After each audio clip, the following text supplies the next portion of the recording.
পক্ষে বক্তব্য রাখেন। আর ওষুধ দিয়ে কিচ্ছু লাভ নেই যদি নামাজের উপর আপনার ভক্তি ভালোবাসা না থাকে। আপনি কোরআন পড়বেন, অনর্গল পড়েও কিছু লাভ নেই যদি কোরআনের উপর আপনার বিশ্বাস ভক্তি ভালোবাসা না থাকে। এই যে মাহরম চলছে, জিলহজ মাস, এই মাসে দুটো ঐতিহাসিক স্মৃতি আছে। একটা হলো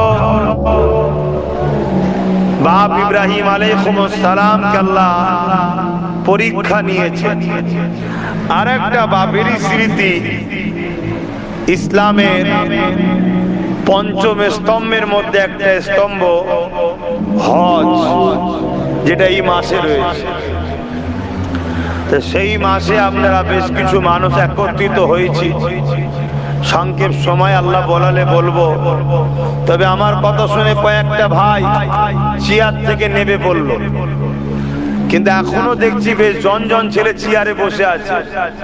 এই বয়সেদের উপরে খোদার কি মার হয়েছে আল্লাহই জানে।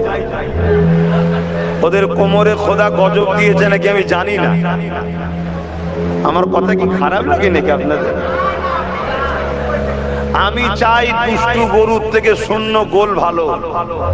যারা মানে না, পিয়ার করে না, ভক্তি করে না, আদব বোঝে না, তাদের থেকে না থাকা ভালো। ভেজাল নিয়ে লাভ নেই, ভেজালের জ্বালায় দেশে পুরো রোগ ভরে যাচ্ছে। প্রত্যেকটা মানুষ রোগী। ভেজাল খাবার, ভেজাল ওষুধ, ভেজাল খাদ্য।